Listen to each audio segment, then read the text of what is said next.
Welcome back to the next episode of the Ecom Growth Show. I'm your host, Danan Coleman. I've got a very interesting and successful entrepreneur with me on this one. This is Eric. And Eric, I always want to say your last name as Castigliano, but I know that's not right. Can you pronounce it for me? Because I don't speak Italian. Yeah, it's Castellano. It's Italian. Yeah, Castellano. Okay. I was just in Italy last week as well, which was cool. Nice. Did you come back speaking any better Italian? No, I mean, I learned some new Perfect. words. My father's 100% Italian, so I brought him with me. It was a business trip, but he came along for the Awesome. ride. It was fun. Beautiful. That's awesome, man. I still haven't made it to Italy myself. My wife, if I ever go there for business, if I don't take my wife, I might as well not come home, you know? Yeah. So, all right, cool. So, Eric, you've been in the space just as long as I have. You're working on your second decade in the Amazon space. Yeah. What I'd like to talk about in this episode, and we'll kind of keep it rapid fire as best as I can because I tend to ramble. But I'm the podcast host, darn it. So you have to listen to me, everybody. Yeah. But what I'd like to do, because I know you've got a huge wealth of information in terms of operations and successes and losses and stuff like that. So that's basically what I want to go into with you. And then let's see what nuggets we can produce for the listeners. And I'll try and keep those nuggets into shorts since that's the highest engagement. But if you're ready to roll, let's roll. Yeah, I'm ready to get rocking, man. Let's do it. Right on. Okay, cool. So let's start off with, how did you get started? How did you get into Amazon? Because you've been doing this for 13 years, which makes you a dinosaur in the space. How did you get here? What Yeah. led you to So this? we started selling on Amazon through retail arbitrage, going to Costco's, BJ's, sometimes 4 or 5 trips a day, scanning products, and just actually at the time, no scanning products, writing No, you had to products manually down. look. Yeah. Yeah. Manually researching them, going back to the store, buying them. And we did that for 18 months straight. And we were managed in that first 12 months of our business to do $1 million in revenue by doing that, which was amazing, That's a life-changing. ton. Yeah, yeah. And not only that, life-changing for sure, but to have done $1 million in arbitrage 13 years ago, nobody was doing that. Yeah. Nobody. Yeah. So, It all right. was it And was a so, hustle. yeah, It yeah, was a yeah. hustle. It was probably a bit of a slog too, because you constantly had to be out there just looking in later years, scanning and going and buying and shipping and all that stuff. It's so Yeah. much work. Cool. So you started in retail arbitrage, and I think a lot of sellers do and should, just to get an idea of how the platform works and when you get charged, what you get charged and stuff like that, and get a better understanding, because you can go out and risk 50, 500 or $1,000 and figure out whether or not you're doing it right, rather than going and dropping 20K on a private label and then going, oh crap. Yeah. Yeah. So where did I it go agree. from there? So then after 18 months, we realized, like, listen, our time is super valuable. We're running around to stores all day. It's exhausting. At that time, we bought a truck to make larger purchases, and we're like, there's got to be a better way. So my business partner Sebastian hopped on Google, and he just started messing around, doing some searches, and he found a trade show in San Francisco. He flew to that trade show a week later. We placed our first wholesale orders for 12 pallets of quinoa. They sold in less than 30 days. And from there, we're like, all right, wholesale's the move. Let's start opening accounts and attending more trade shows. Nice. Okay, cool. So after year one, you went straight into wholesale. Yeah. The transition, though, from retail arbitrage to wholesale probably took a full 18 to 24 months, because retail arbitrage is where we were making the money. We couldn't turn off the Yeah, faucet until we had sure. established wholesale relationships. Okay.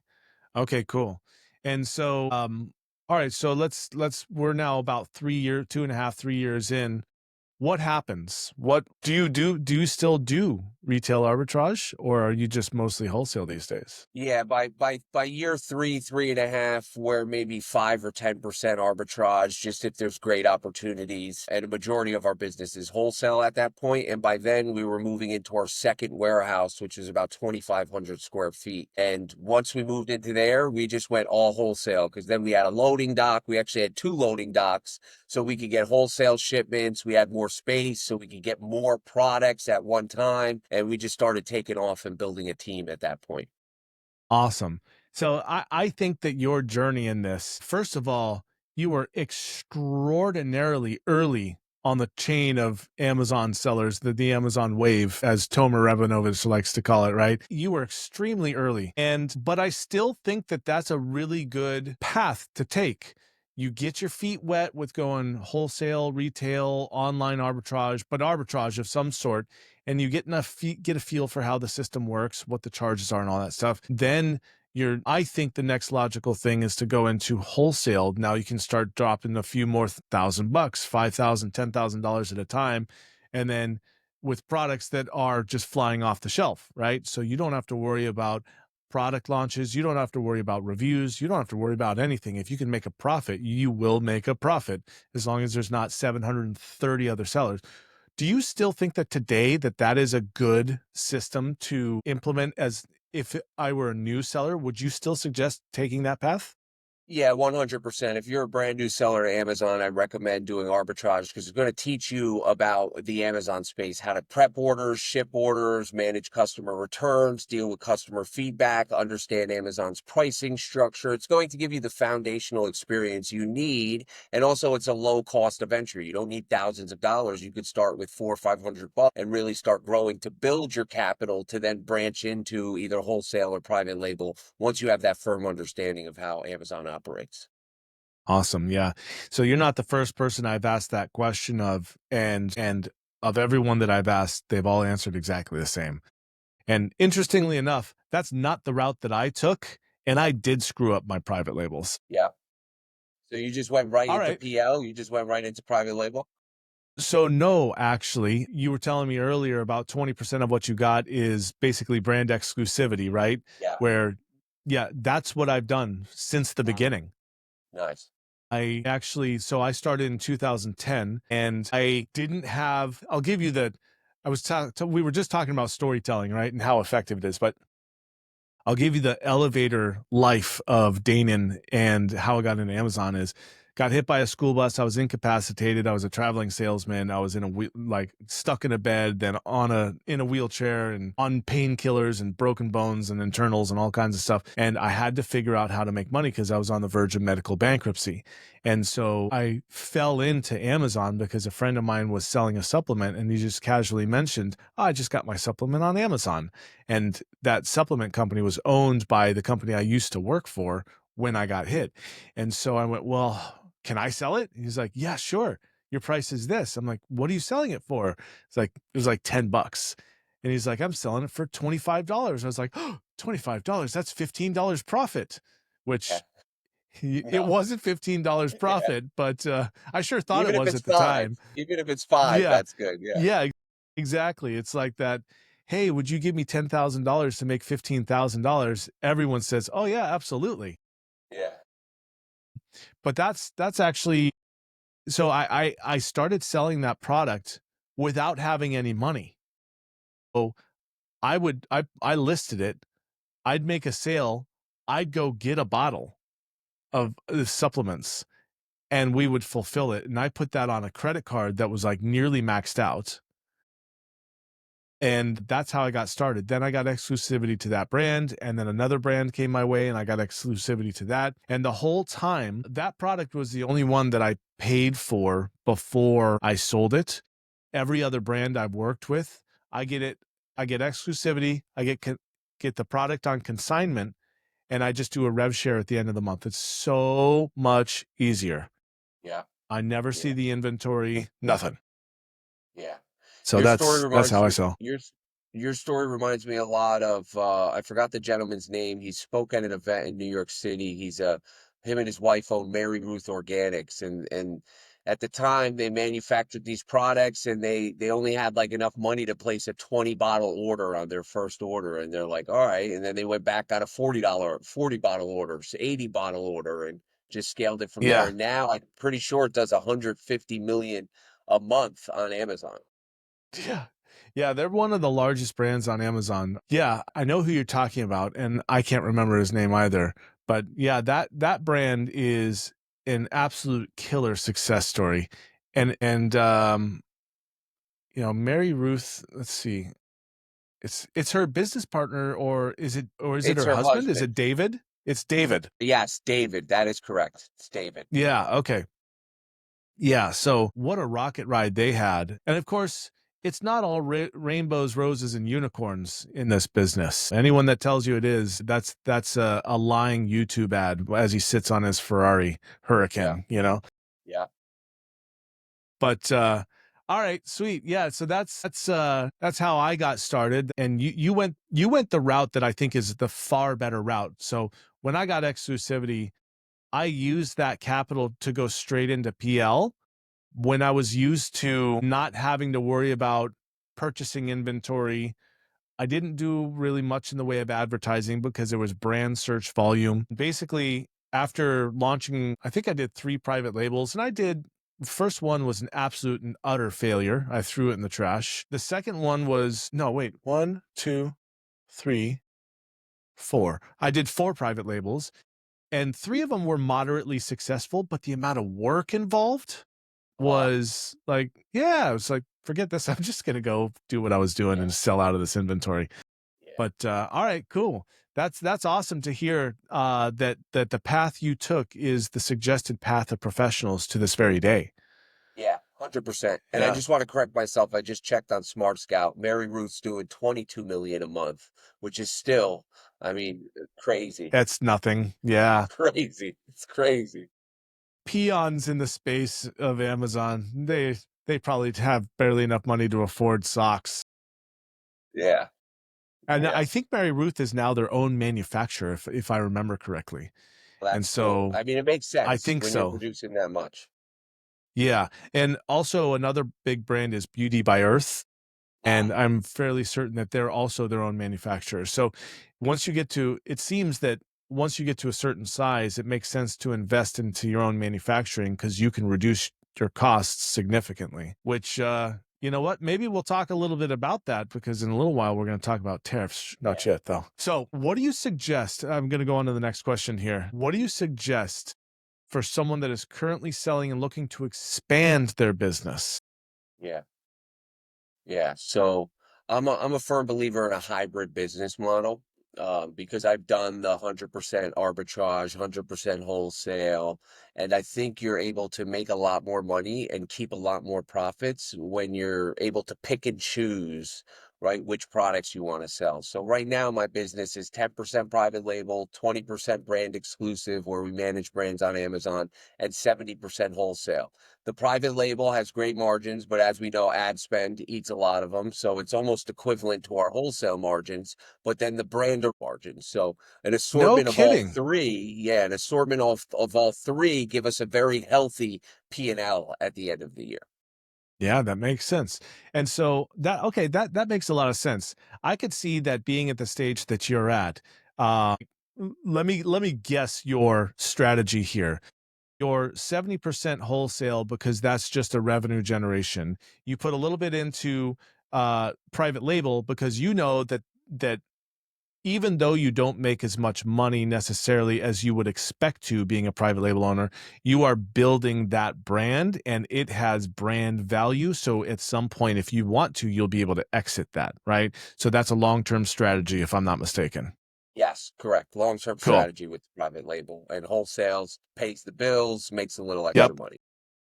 Yeah. And then the brand exclusivity just makes sense to you and to the brand. You're able to charge a little bit more. They're happy because they're hands off and you absolutely handle everything. And if I had to guess, you would have gone with a revenue share model rather than just paying them wholesale prices. No, I prefer actually paying wholesale prices and managing the Really? entire Amazon side because the document, from our experience, every 30 days, these brands want to report a breakdown. I got to factor in returns and ad spend. It's just a headache. So my pitch is, hey, I want the lowest wholesale pricing. I'll manage all the listing optimization, the ads, and then I also will run the ads for 3 or 4 months on my own dime. And then I'll show them the Mm. data and push the ad spend onto them. Okay, that makes sense. Slight little side thing here. When you push the ads onto them, are you still charging the ads to your credit card and getting those points and then charging that back to them? Or do you actually Yeah, yeah, yeah. Yeah. I Yeah, think that because you makes a can't lot of sense. yeah, you can't have multiple cards set up for ad spend, so it's across the entire account. And the preferred method we really use is we'll invoice them and they'll deduct it from our what we owe them, right? So whatever our Okay. balance is for inventory. Interesting. So the money doesn't really need to change hands, Yeah. and it looks like you get a hell of a price on their product. Cool. I Yeah, like it. we have some brands right now that are giving us, 10 grand a month to put towards advertising on Amazon, which is great. Sure. Yeah, yeah, absolutely. Yeah. I mean, look, if you can run ads well, which a lot of people can these days, and you're profitable, it's profitable, you know? Yeah. So put more money and make more profit until you are top of market or have maxed out your search volume, you know? Yeah, and it's interesting because you said run ads well, and my experience, I've worked with like 5 or 6 of the service providers, and don't get me wrong, they're great. But what we found is they usually push ad spend to your best-selling products, and it makes your A cost look really low because it's like, all right, these are selling well, let's drive more traffic to them. But when you really look at it as a whole, it's not performing as good as you expect it to. So what we've done is since brought in, and they're overseas, but we consider them an in-house ads expert, and they manage our ads on the data. Yeah, that makes sense. Not to knock any agencies out there. There are some great agents, some Right. really great Yeah. agencies. Yeah. But depending on the size of your catalog and spend and all that stuff, it does make sense to just bring someone in house and manage it, because then you're managing the person that's running your ads, and rather than managing the contracted agency and whoever is working on your ads. And yeah, Yeah. And I cool. mean, we But I spend, know, oh, go ahead. go ahead. No, go Uh, ahead. I was saying we probably spend 80 grand a month on ads. So if we got to pay someone, I believe the guy, we probably pay him 2,500 to 3 grand a month. So like at that price point, it's worth it. And he does a great job. And we have weekly Yeah. meetings with him, and very transparent. And if I need a change, I don't have to email a company, or I'm just, getting on the phone with him or sending him a direct message, and he makes it Yeah. immediately. Yeah. Yeah. Absolutely. Cool, man. I like it. Well, shall we go on to the next question? Yeah, let's do it. All right, sweet. So let's talk about tariffs. How are you pivoting for this? And what is your pricing strategy? I think even more important than all of the nefarious and magical unknown numbers and calculations to get what we're paying for tariffs, more importantly is, what's your pricing strategy? Yeah, so similar to what's happened every year over the past 13 years is we're going to raise prices, right? Because you got to Yeah. make up that margin somehow. And really the only way to do it on Amazon is raise prices. But there's a fine line of finding that balance of that price point you need to put it at, right? Because if you're selling a $50 product, you can't really raise it to 70 because it's going to drop the amount of people who are willing to purchase it, right? It completely makes it Yeah. a different purchase for most people. But then it also depends, like none of the products we sell are considered like luxury purchases. They're everyday products. So like on an everyday purchase, you can't have a crazy price spike, you know? Yeah. But really the only way to make that money up is to A, either negotiate with your manufacturers for lower cost of goods, or B, increase your prices on Amazon to kind of eat some of that additional tariff cost. Yeah. Okay. Slight side question here. How are you, when you're, since you're 70% wholesale, how are you managing to keep that buy box percentage? Because I know it's not all of it's not 100% of the factors of losing the buy box, but price is a large factor with Amazon. So if you have to raise prices, but there's other sellers on there with, let's call it legacy inventory, how are you managing that? Yeah, so it will greatly depend on how much inventory we have on a listing, along with how much inventory the other sellers have on a listing. So a great example would be if the other sellers have 6 months of supply, I'm not going to raise my price and wait 6 months to sell out my inventory. But if they have 2, 3, maybe even 4 weeks of supply, then I'm just going to raise my price, let them sell out, and then wait until the price rebounds. So it's all Yeah. really listing specific. Like it's not a blanket statement across the country. We're looking at each individual ASIN we sell and making a calculated decision on how to handle that specific scenario. Wow. That sounds like a lot of work. It is. It is. I don't personally do it myself. I have a team to take care of No, that for me, but it of is. course. It is. Of course. But when you are selling as many products as you are, you require a team to do Yes. that. You have to Yes. have eyeballs. And so ballpark, how many listings, wholesale listings, ASINs are you managing? Around 2,000 on average. Man, that's a lot of eyeball time Yeah. watching all that stuff. Yeah. Yeah. Yeah, All well, right. we use a great repricer and we've customized our repricer, and it pulls into our own API and we're able to make these immediate changes. And then we have a repricing specialist. Her name is Lily, and her only goal is to look for products that need the floor price dropped or the ceiling raised, or maybe we need to throw a small advertising campaign to capitalize on more buy box share. So that's her only job is taking care of that every day.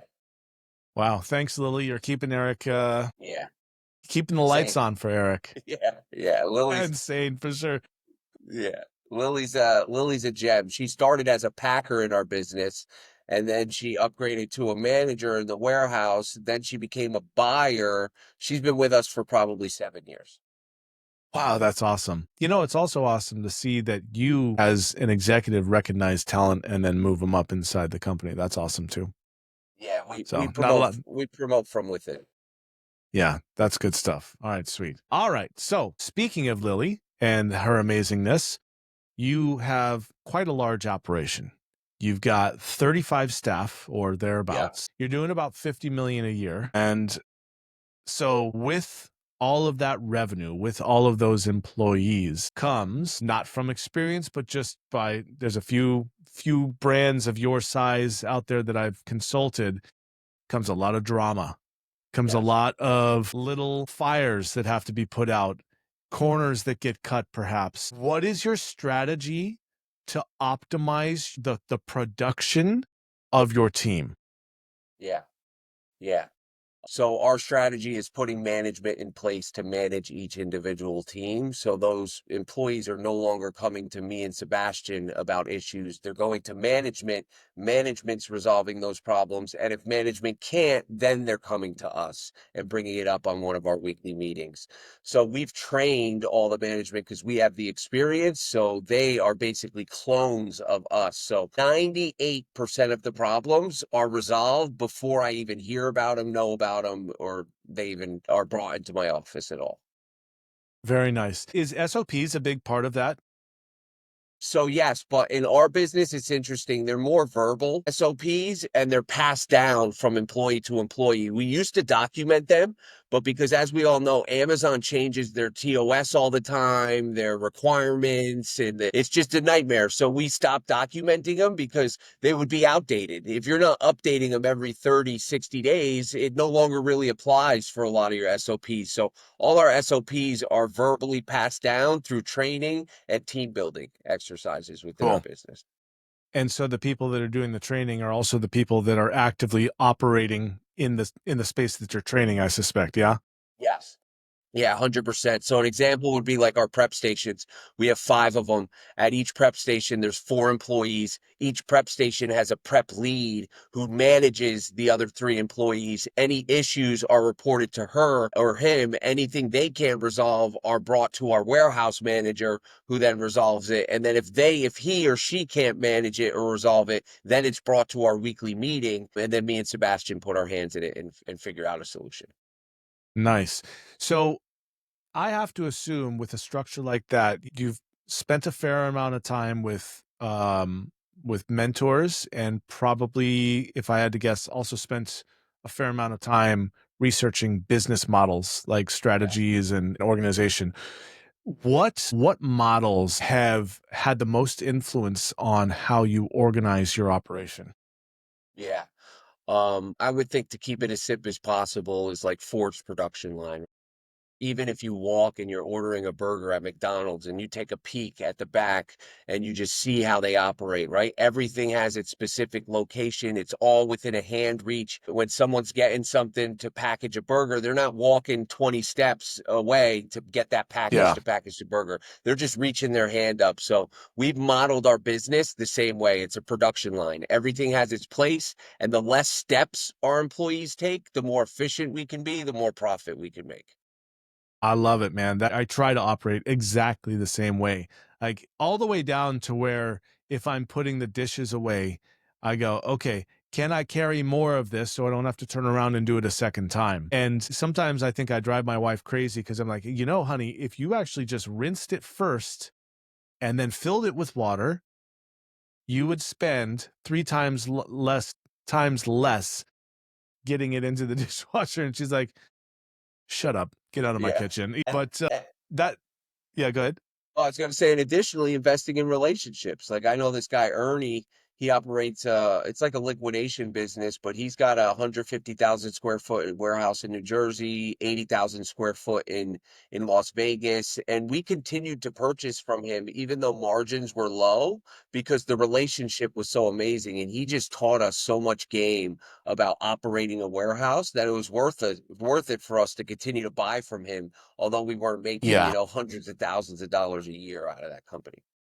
No, that makes so much sense, and that's another viewpoint that I have is like, hey, maybe it costs you money, but you're not paying for the mentorship, you know? Yeah, You're not yeah, paying for the consultants to come in. This is because you have that relationship. They're giving you the knowledge. And yeah, that I think that is very much very important. Like, for instance, just at Prosper, I helped drive a lot of ticket sales this year because I did my Prosper nice. parties list and it went viral a little bit. But I still bought tickets to the Yeah, parties that I went to, yeah, because I try when able, I try to support the. That support me. yeah. So, all right, That's sweet. good. Yeah. Yeah, I think it's important to support the people that also support you because otherwise you're going to stop receiving that support. It's anything in life is a two-way street Yeah, I almost. agree. Almost anything. Yeah. Well, So anything else that you can tell us about how you optimize your team? Obviously, you've got a command chain in place. Your workflows are extremely efficient and ergonomic, it sounds like. Is there anything else that you would want to say that is a yeah. big contributing factor to, yeah, tell me. Yeah. So maybe 3.5 years ago, I was able to switch from an operator role, which most business owners are, to really an owner's position where, like last week I went to Italy for 10 days and Sebastian was with me. So the other owner of the business, and there was not one issue, that wasn't resolved in a quick G chat that we couldn't solve. But still, what something I recommend and prefer for owners is a lot of times, like I'll just go to my operation. It's about 20 minutes from my house and I'll spend an hour just observing, right? Just observing Hmm. how many steps is this person taking to get these boxes? What's our process? We trained them on this process, but it's slightly changed. Why did it change? Maybe they're uncomfortable. Maybe the tables aren't at the right level. So like just Yeah. observing and sitting there and watching and being like, hey, there's a problem here. What do we need to do to resolve this? And then talking to the person who's either creating the problem or is experiencing the issue and communicating with them, hey, why is this happening? Got it. So you're keeping it in tune. That's Yeah, basically what it sounds like. So as yeah, the owner, you're no longer in operations, but you're overseeing them to make sure that they stay fine tuned. Because yeah, yes, I've recognized the same thing. I've recognized the same thing in myself where I set what needs to happen and figure out that I change it. I'm like, why am I having a problem here? This doesn't make sense. I'm like, I changed it. yeah, So that makes a lot of sense. All right, cool. I love that, Eric. That's such great advice. Thank you. Last question. You ready? yeah. Let's do it, Dana. All right, this is a big one. What are your largest mistakes and what are the lessons you learned from them? Let's just pick any one because at an operation of your size, I would be flabbergasted if you didn't have some expensive mistakes. But let's also go over what the lesson learned is. Yeah. So, I mean, there's a lot of them over the years, but probably the largest one for my business was in 2000, I want to say 19, maybe 20. We hired a data scientist to basically automate our reordering process and build a warehouse management system for us. So they would work in tune where we understand what inventory is at Amazon, what inventory is in our warehouse. And his job was to create basically an AI based reordering system where, based on our available quantities, it would put together purchase orders for us. We kept that guy on for about 15. He cost us close to $350,000 a year. So 15 months, you're looking at over $400,000 we spent on this guy.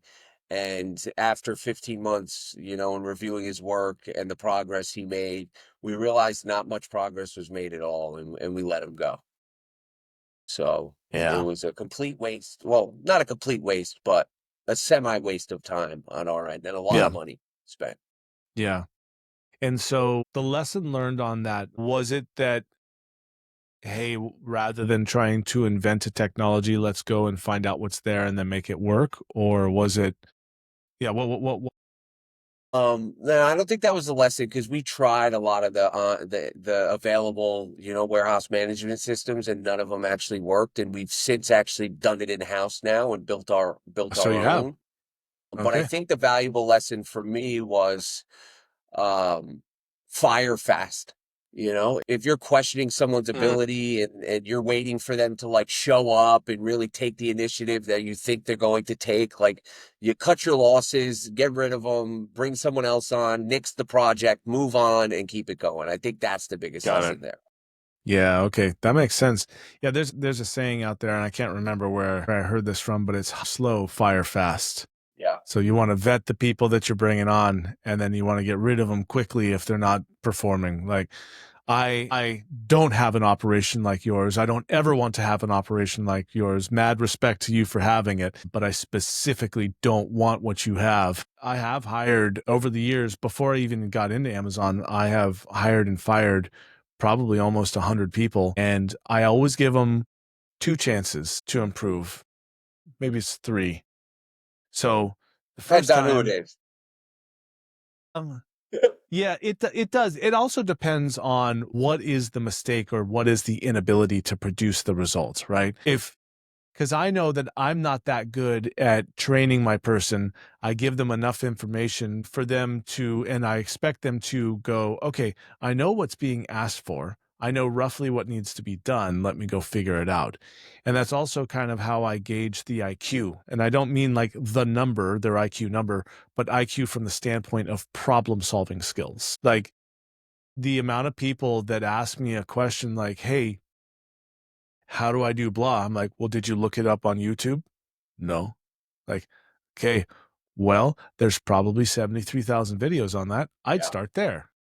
Yeah. I know that I may know the answer, but it's like, hey, look, rather than me spending 30 minutes solving your problem that's your job, go look. But yeah, I give people a few chances, because if you have to correct the same problem over and over and over, well, chances are it ain't going to get better the fourth, the fifth, the sixth time, right? And if it's a critical problem, like, hey, I didn't show up to work because my head hurts again for the third time, you're out, you know? Yeah.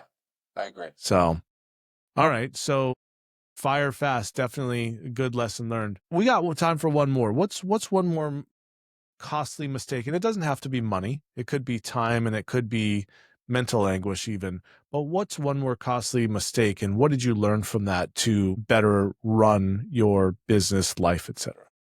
Yeah.